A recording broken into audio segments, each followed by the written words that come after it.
So, this is Dr. Kelly, normally the coroner. The last week I'm here as representative of the Public Health Department as the Deputy Medical Director. Just here to give you a situational update. Obviously, this is a situational update for the next 5 minutes, and it may change dramatically soon after that, but this is where we are right now. So, as of this moment, we have 213 what we have been calling presumed positive cases, which means an individual has been symptomatic, has had the appropriate laboratory test done, nasopharyngeal, oropharyngeal swab that goes to a laboratory that confirms that they do have COVID-19 disease. Previously, when this began, the thought was we would send those tests on then to the CDC, who would do an additional test to confirm that positive. We have found that no one who tested positive on the initial test has later tested negative. And so because of the large number of tests being done, we are no longer doing that or asking for that confirmatory test. So the only testing we have currently that matters is our nasopharyngeal swabs. And so while we've been calling them presumed positive, from now forth, they'll just be known as positive. Of those 213 in Colorado, 11 of those are El Paso County. Of those 11, unfortunately, I am here to report our second death of COVID disease. And this is in a gentleman in his mid-60s who was a direct contact of our first death, of which we continue to investigate the ramifications and the effects of that. What's important, I think, to know to start, though, is while we say there are 11 positive cases, that number is likely a very small fraction of the reality of the disease that we are dealing with. We now know from retrospective analysis of what we've seen in other countries, mainly China and South Korea, that the positive tests you have, the number of laboratory confirmed cases represents a very, very small percentage of what's actually out there. And that makes sense because, one, people are infected. It takes a period of oftentimes up to 14 days, but typically around 5 days for them to even present with disease. Some of those people are never going to go to the doctor. Some of those people are going to go to the doctor and not get the test. Some of those people are going to get the test, but what we are finding now is because of the large number of folks that are presenting for the test, the results are not coming back oftentimes for several days, up to more than a week. And so we cannot continue to wait on that test to decide what our actions are going to be because there's just too much time.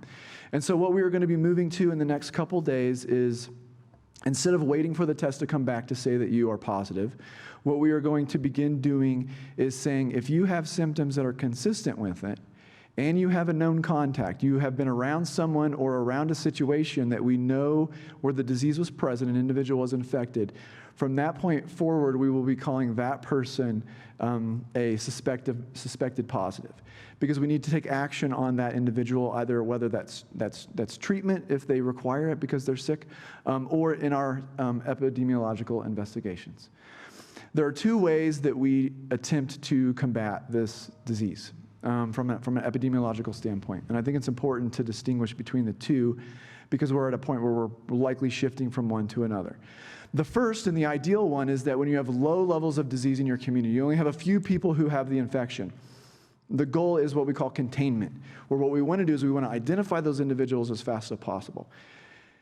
Get them isolated, get them away from other people, find out who those people contacted because those people are at risk of disease, and then get to them and then quarantine them before they become symptomatic so that the disease can't spread beyond that rim, okay? In an ideal world, that's what you do, and that's what we are doing at the Public Health Department currently and continue to do. However, as you can imagine, once the disease becomes much more prevalent in the community, it becomes, because of reduced resources and because it's not necessarily an effective way to do it because there's so many people that are going to have it that we're not even going to know about, you have to shift in some ways away from that containment strategy to what we call mitigation, which is we're not going to be able to identify every person, but we will continue to do is identify the people who are at the highest risk or who have the highest risk to contaminate at-risk populations. So our healthcare workers, our folks in long-term facilities, our folks who are dealing with other large groups of individuals that have high risk of significant disease. So we'll continue to do that to some degree, the containment. But once you've moved to community spread, which we clearly have, the only real effective intervention in the absence of medicines and a vaccine, which we don't have and aren't getting anytime soon, is mitigation, which means you try to get as many people who could potentially be sick away from each other. Not only the people who could be sick, but really everybody. Because we do know that in some cases the virus can spread in people who are minimally symptomatic, particularly young people, particularly kids. They feel pretty good, right?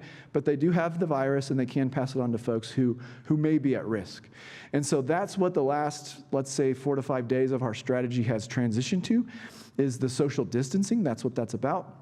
If we compare it to a wildland fire, what you want to do is you don't want all these big dry trees all next to each other that can burn and then burn rapidly and quickly and go up in huge flames so that you can't control them. What we want to do is turn it into like a nice low, grassland fire that kind of spreads easily. The only way to do that is to reduce the fuel. Unfortunately for a virus, the fuel is us.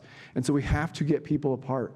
We cannot have large groups of people together, even young, healthy people. That's the only way we have at this point to prevent the virus from spreading rapidly, infecting large numbers of people, of which some will require hospitalization and severe intervention, ventilators and those kinds of things.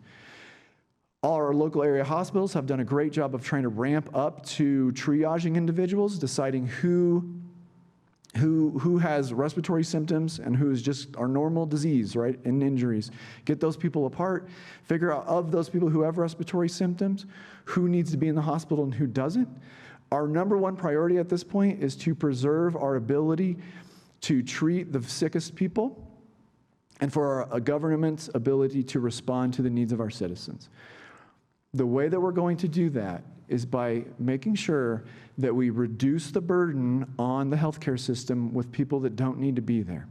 And so we are transitioning away from everybody needs to get tested for this to if you have it and you're young and you're healthy and you're doing okay, then stay at home, stay away from other people, particularly people who are susceptible, manage your very easily manageable symptoms at home, contact your doctor, let them know that you're not feeling good and that you're going to keep an eye on yourself, make sure you know what things you're looking for, shortness of breath, super high fevers, difficulty breathing. We all know what it feels like to be kind of feel crummy. We also all know what it feels like to be really, really, really sick. And when you feel really sick, that's the time that you call for help. If you are able to manage your symptoms like you have all the colds and flus that you've ever had in your life, then you're doing the right thing. Stay home, take care of yourself, stay hydrated, keep in contact via phone with either your doctor or people who can check in on you. But if you're not in that risk group, 60 and above, other lung or heart problems, if you're not in that group, we are asking you, please do not present to the ER. Please do not call 911. The infection itself is not an emergency. It's how sick you are is the emergency. And so the message as we move forward is to preserve our resources for those that need it the most, manage our symptoms at home, and keep everybody apart, whether you're well or sick or not. That's the only way we have at this point to slow the spread of the virus. We are working diligently at the Public Health Department, essentially around the clock. New direction is coming down daily. A lot of our actions at this point have unfortunately had to be reactionary. Some of the measures that we may be taking in the next few days, and we don't know what those are, but we want to take more of a on the offensive approach, where we kind of make plans for what we're going to do as we move forward instead of having to kind of react to these. We're being thoughtfully reactive, obviously, but we want to start, now that we've kind of gotten through the initial phase of this, start moving towards what are we going to do about it over the next few weeks and possibly months, how we're going to handle it. So I'll be here for questions after. Director Wheelan? Yep. So let's bring up Director Wheelan, and then we'll open it up for questions after that. And I'm going to have to step off here in about 3 or 4 minutes, and I'll leave you in the capable hands of our Vice Chair. Good morning, Commissioners. My name is Susan Wheelan, Director of Public Health. So Dr. Kelly has covered the what with the situation update and the how with the testing. I did want to emphasize that with the shortage of testing, that's why we are shifting the way that we have to respond. And I wanted to reiterate that because I think it's such an important point. That if individuals have symptoms, even if they are mild, please self-isolate and stay home. This is a novel virus that it's presenting in a way that it's very mild, and you have the potential to spread the virus even sometimes when you don't show symptoms. So I think that we all have a role to play, and you all have been hearing that. A lot of times when folks are assessing their situation as to whether they're going out and what their business needs are, please keep that in mind. So we will not be able to test everyone, and I think that there are efforts that are trying to ramp up testing, but we cannot rely on that to make some of the decisions that we need to make. I wanted to go back to what Dr. Kelly said about our second death. We take that very seriously, and that's the heartbreaking concern about this. If it was your mother or your father or your grandparent, we need to take this seriously. And I commend you all because you have been taking it seriously. The county has taken swift action to implement teleworking and following all of the guidelines that we have been pressing forward. And I know that that's not easy. It is disruptive. But I greatly appreciate the county's response and the city's response. We have so many elected leaders in different municipalities that have been stepping up to take action. Our school leaders, many different sectors.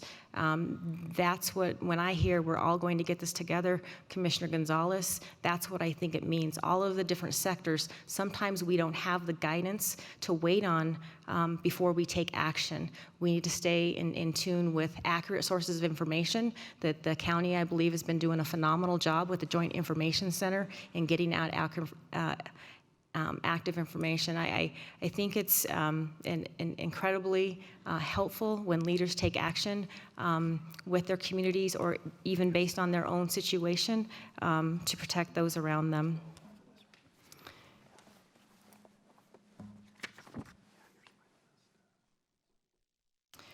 I also wanted to go back to all that is being done, take the opportunity for those that are listening online. Our agency, Local Public Health, had been monitoring this disease since late last year in 2019. We are the response agency where we do have epidemiologists and medical staff who are focused on population-based public health. Our folks work 24/7 on reportable diseases. You might not see them, but they are working from morning to night, literally, to do everything that they can, along with the Pikes Peak Regions Management Team. We have activated our Office of Emergency Management. We have activated our Office of, or the part of that is, it's the Emergency Coordination Center. We have activated the Joint Information Center. There are numerous sectors that are part of this response. And I want everyone to know that, because although you might not be seeing that in the news media, the people that are on the forefront of this, there are a lot of efforts from morning to night that are happening to get ahead of this and try and to protect our community. I think that's very important. And the healthcare workers, they are on the front lines. And we have all been very supportive You have all been very supportive, but I want to emphasize that there is a tremendous burden on our healthcare system, and that's where we're trying to flatten the curve and spread and slow this disease down. And although, again, we don't see them, those folks are working hard to protect all of us. And I think that's very important that we make sure that we are lifting them up, because this is a very challenging time. It's very disruptive as we are asked to do business in different ways, to think about how we connect with folks in different ways. We are not saying don't connect. We are asking folks to look at a new way of connecting. There's virtual, there's FaceTime, there's so many different ways. Even our Pikes Peak emergency management have went the majority of virtual. So we are taking this very seriously. Even the Joint Information Center, when we are operating, we're not gathering to do business. We have set up modes of doing business remotely. And I want you to know that, because again, you don't see them, but that's how we're interfacing with business, and to make our response robust. And we protect the workers that are working this situation, so they're not getting ill as well.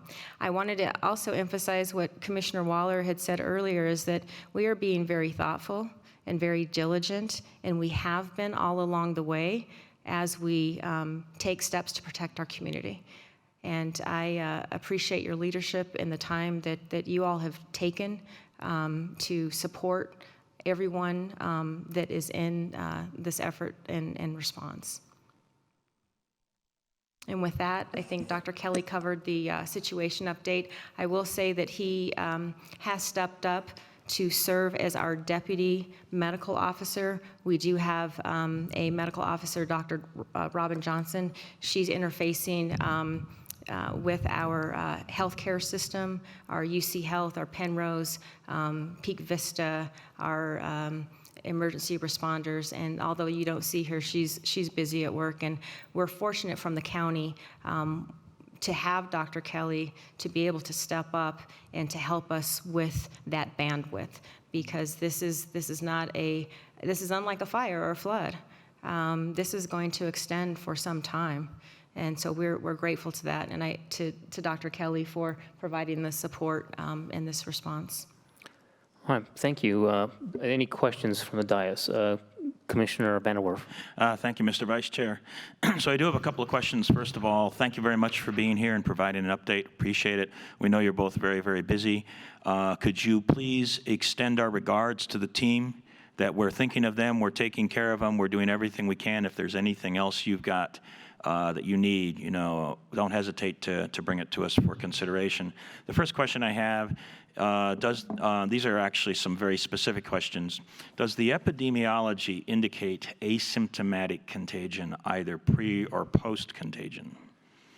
I'll let Dr. Kelly get into the specifics of that, but when you are not exhibiting symptoms, you could shed the virus, if that's what you're asking. Mm-hmm. And also before you have symptoms and after you have symptoms. That's correct, and that's particularly true in our young people, our kids, and our millennial ages. And that's been a point at the federal level of focus the last 24 hours. We are seeing increased numbers of relatively young people between 20 and 45 that are requiring hospitalization. The reality is this is a math problem, right? If you have 100 people, 80 of those people are going to do pretty darn good, right? They're going to be sick, they're going to be at home, they're going to be able to stay there. Some have very, very minimal symptoms. 20 of those 100 people are going to require hospitalization or worse, okay? And that's okay if we have 100 people that are sick. Our community can absorb 20 sick people, right? But if it's 1,000, if it's 10,000, if it's 100,000, you can see the math quickly gets out of control to the point where we aren't able to do that. And so that's one of the areas that we are focused on. Young people think, well, I'm good. You just told me 80%, I'm fine, right? But one, that doesn't guarantee you're going to be fine. And two, you are essentially the vector that's spreading it then, right? Because maybe you're going to be fine, but maybe the lady at the grocery store isn't going to be fine. Or maybe that person's taking care of a young person who has some lung problems, right? And so that group of people, while they might not be personally at risk statistically of significant disease, they are the group that we are most dependent on to get apart from each other and stop the spread of the virus. So if I might, I just want to make sure I'm clear on this. If you have no symptoms, but you've been exposed, you could be contagious. You could, which is why those people are asked to go into quarantine, meaning they are healthy, they're not symptomatic, but because they've had exposure, they're at risk of shedding the virus and spreading it, either before symptoms or while having such minimal symptoms that they don't even really perceive that they're sick. And let's say a citizen goes through a set of symptoms but doesn't need to go to a hospital, let's say something like that. They get to a point where they're no longer experiencing symptoms. Do they remain contagious? In other words, is there any recommendation from CDC or anything about how long you continue to self-isolate after you no longer have symptoms? Yeah, so the recommendations are, and this is what we tell the folks that we're investigating and trying to help through this process. If you have had a sick contact, you are doing great, you have no symptoms, but you've had a known sick contact, you go into what we call quarantine, which means you're healthy, you're fine, but you are at risk of infection and then ultimately of spreading that infection. So we ask you to stay isolated for 14 days, okay? Because we know that's really the limit. If you make it 14 days without the virus, without getting sick, you're good, all right? Now, the group that are symptomatic, they do become ill. Right, we have changed the criteria a little bit because of testing, but what the recommendation is right now is that for the public, if you become ill, you need to wait 7 days from the onset of symptoms, okay, from the first time you notice that you were sick. Your symptoms have to be improving, and you have to have had no fever for the last 72 hours. Not on medication, right? Because if you're taking Tylenol and you don't have a fever, like, I don't have a fever. Well, great, you're on Tylenol. That's why you have a fever. So off Tylenol, off medications for 72 hours, at least 7 days from when those symptoms started, you can go back to work, you're great. The exception to that currently is our healthcare providers, because they are in a situation where they have such a high potential to infect others that are a vulnerable population. We are keeping the recommendation at 10 days after the start of symptoms. The rest of that stays the same, no fever, that stuff for 3 days. And so what's important here is that if you are a healthcare worker and you have a cold, you're a fireman, you have a cold, and it's not COVID-19, generally the recommendation is once your symptoms resolve for 24 hours, get back to work, right? But because we're taking this much more conservative approach with our healthcare providers and our first responders, we are having to quarantine large numbers of doctors, nurses, firemen, law enforcement. The only way we can get them off that quarantine is to prove that they don't have COVID-19 and their symptoms got better. So we have people who we could get back in the workforce, but because of the delays in testing, we can't do it. And those are the people that we need the most, which is why we're asking, if you're young and you're healthy and you're well, don't go get tested. Go home. Well, you're not going to do anything different with your life than if you get a positive test or you don't. You're going to be at home regardless, right? Those people we need on the front lines. And so we need to be preserving those tests for the people that are in the hospital, for the people on the front lines that we need to get back to work. So if you can manage your symptoms at home, do it, right? Okay. The infection is not the emergency. The disease that comes from the infection is the emergency. Thank you. And I have a couple of other questions. So the first one, second to last one. Is there any evidence of a reduction or possibly elimination of COVID-19 in the summer? In other words, similar behavior patterns that we see with flu, or do we not have evidence of that and we have the chance here of this just continuing unabated? Let me follow up with the conversation that was just before we jump into this. So we're talking medical information and clinical information with the conversation with you and Dr. Kelly. I want to circle back to why we are asking for aggressive steps in social distancing. to connect that, to make sure that folks that are listening online and in the audience, and I don't see too many, and everyone's practicing social distancing, so I appreciate that. But that's why we're taking that aggressive approach and asking for those for folks to adhere to that, because when you social distance, and you can even see Dr. Kelly is we're not slammed up together. Presenting. We are taking it very seriously. And so I think it's important for the public, when we're talking clinically and medically, that we translate that also into what action and what are we asking folks to do. And that's why if you don't need to go into work, if you can telework, if you can social distance, all of those measures, that's why we are asking that. And we're still learning a lot about this new disease. Okay, great. And my last question, and this speaks a little bit to, once we get to a certain point, we're going to want to do everything possible that we can to get the economy jump-started and going again. But there's going to need to be a trigger that says it's time to do that. So I would presume y'all are probably very too busy to think about that too much here locally, but is there anybody at the federal level or CDC or anybody starting to think about what's the ramp down? What are the triggers to maybe go through a series of stages of getting back to normal, or that kind of stuff? Because one of the things that we need to do here locally, but really across the nation, is have somebody like Paso County Public Health or somebody else say, we are cleared to get the economy going again, get out there and go to work. We need to do this, because if we go a long time without doing that, we're going to start running into other issues.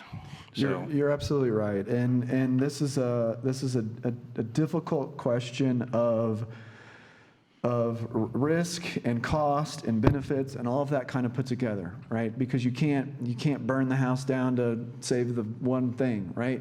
And so all of that is unknown, right? Because it's been a long time. It's been over 100 years since we've dealt with anything at this level, and so there are models being done at the federal level of if we social distance, if we do these things for this period of time, what is the effect down the road, and then weighing how long can you get by with this, but then be able to bounce back, versus if you come back too early, does it really result in further long-term economic consequences? What we do know is that from the models that are done, and one of the consensus is that the more aggressive and the more effective you are in the very first few days dramatically alters the curve that we're dealing with. The more you do up front, even 24 hours can make fairly dramatic differences in the outcomes. And so the goal for me, the way I look at it, is I would rather be very aggressive up front, do the things that we need to do to get the maximum benefit long term so that we can get back to business as usual as quickly as possible, versus kind of going it, we have phrases for this in Indiana, but half rear-ended here, and then have this thing go out for 18 months to 2 years because we didn't make the hard decisions that we needed to make at the very beginning. And so I think even from the public health perspective, our job ultimately is to keep people well and save lives. But we're not doing that in a vacuum. We understand the ramifications of what's happening and what that means to business owners and people that do those jobs. We would never do it if we didn't think that ultimately it was the right thing to do for the long-term outcome. And so we will continue to evaluate that where we are. Every community is going to be a little bit different. Obviously, Colorado Springs is a much different place than San Francisco or New York versus Elbert County, right? And so every community may need to have to evaluate on their own and what their priorities are. That's why these conversations are so important, and that's why we've been daily in conversations with the mayor and our restaurant folks and all the others, because all of that needs to play into the decision making. So my belief is, to summarize, the better we do to yesterday and today and tomorrow, the quicker we can get back to the life that we want to have, that we had a week ago, essentially. And I wanted to say also, I mean, we are in daily communication, sometimes hourly, with members of this board, as well as the city of Colorado Springs, the other municipalities, the business community, and we are, having calls that are set up, and we are monitoring this. But I think, to your question, it's too early to tell, but absolutely we need to be forward thinking and thinking about what that looks like. And also, in the meantime, how can we be creative to support our businesses, to protect our community when we're implementing these public health approaches to protect the health and well-being. Thank you. And I have no further questions, but I appreciate your responses. I just do think it is important, and I know you're too busy right now just trying to deal with the pandemic at present, but we do need to start planning. We do need to maybe put some resources against what are the trigger mechanisms, what is the advice from the feds or CDC about how we get back, right? Yes. So when we've got more understanding of that, I'm going to be very, very interested in what that is. And Commissioner VanderWerf, know that we find that very important as well. I wish that we had the testing and the supplies and all that we needed to make some more evidence-based informed decisions. With that, what we are doing, we are monitoring and reviewing what's happening around the world and around the country to lead some of our efforts now. But what you're saying is extremely important to us and the health and resiliency of our community. You know, I've heard from a lot of folks, or a lot of folks have kind of reached out to me and asked, are we looking at more restrictive, a more restrictive approach to movement in order to combat this? And what I've told them is, it seems to me that the better we do now with what we have in place, the less likely those more restrictive means are going to come. Can you speak to that just a little bit, please? Yeah, I would agree. You know, we give a lot of recommendations, and we're trying to be nice when we say this is what we recommend, but really what we mean is this is what we want you to do and we need you to do right now, right? And so the better we are at following those recommendations, the better we are at doing what we need to do and taking this seriously, the less likely we are to have to go to some sort of draconian measures that force you to do things you don't want to do. As I've said already, the better we do right now and the more we see a response from our community and everyone on board with this, the less likely we're going to have to go to those other things if we make smart, good decisions as individuals. This is when individual responsibility becomes the forefront, is the tip of the spear in this, is you have choices to make every single day. Will we collectively make those good choices and hopefully avoid some of the other things that other communities have had to go to? Thank you. Commissioner Williams. I have a question. You may not know the answer yet, but for those restaurants that are disobeying the rule to close down, and, you know, thereby gaining more business, having 50 people or so in there, you know, at the pub, is there going to be, in the future, some sort of repercussions for them, such as taking away their restaurant license? That's a good question. I want to say that this is so fluid and moving so rapidly.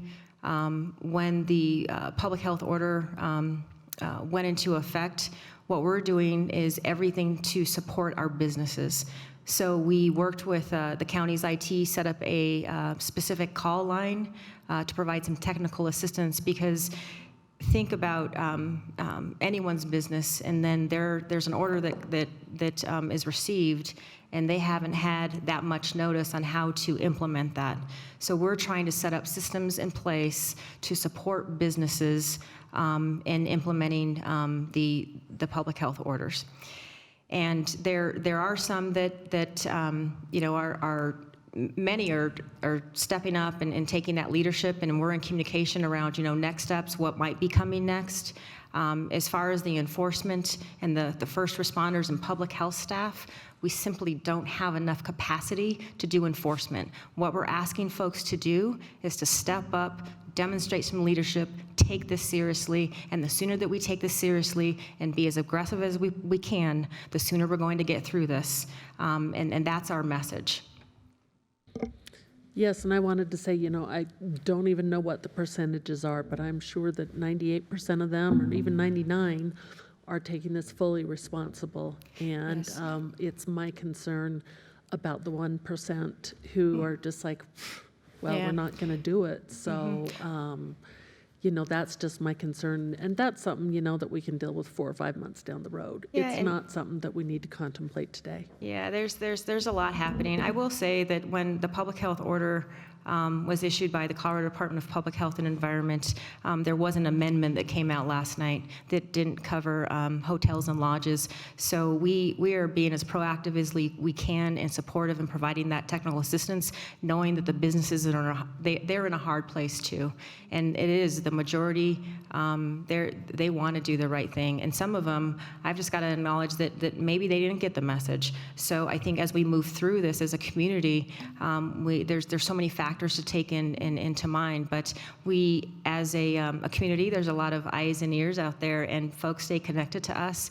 And they, if they say that, X business is still operating, we'll call them or we'll do what we can to work with them at this point. Commissioner Gonzalez. Thank you, Mr. Chair. I wanted to thank you again, Susan and Dr. Kelly, for all the great leadership you've been providing. And it does point to the great importance of the local public health authorities that you represent. And so I think a lot of times, these are case to case by the communities that we live in. What's needs to be implemented here may not need to be implemented in another community, maybe a rural community. So it just shows the great importance of that local public health authority. And again, thank you for you being that authority. So, Thanks, guys. Other questions? Commissioner Bremer? To both of you, I've witnessed firsthand how hard you're working, how long your hours are, the effects of that on your families.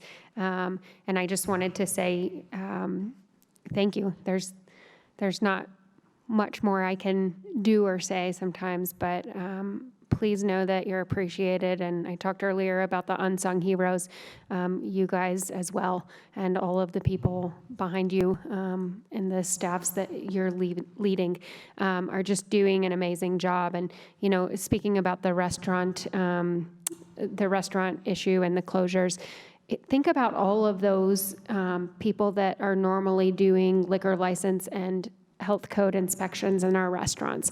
And suddenly we're asking them to kind of shift gears and guarantee safety and health of our community in a very different way. And they're stepping up to the call, and they're doing that under the leadership of both of you. So thank you very much, and God bless us all.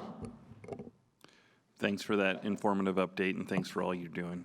We really appreciate it. And may I emphasize one more area, and to your point earlier, and I think that we've all been saying this, the Joint Information Center, which is trying to get out so much good information in a really fluid time, that please stay connected to accurate sources of information. The county's social media platforms, the El Paso County Public Health platform, and there's City of Colorado Springs, there's nonprofits, there's Pikes Peak Library District, there's schools, public health, all part of that Joint Information Center, the healthcare industry. And so that is the best source of information for folks to follow and to get information from. So I wanted to make sure that we continue to keep that in mind. And I greatly appreciate all of the support, because the folks that you're not seeing up here today, there are so many folks that care about this community, that are working so hard. They're passionate. They have a lot of expertise. They're dedicated. And the only way that we're going to get through this is if we work together and we do what's best for what we know at certain points in time, be forward thinking about what else could we do. It could be coming, and there's a lot of leadership. Even the grocery stores are creating special hours and taking care of our elderly population. And those are the kinds of things that, as a community, as we get through this and as we demonstrate resiliency, those are the things that I have a lot of confidence in as the public health director. So thank you. Thanks.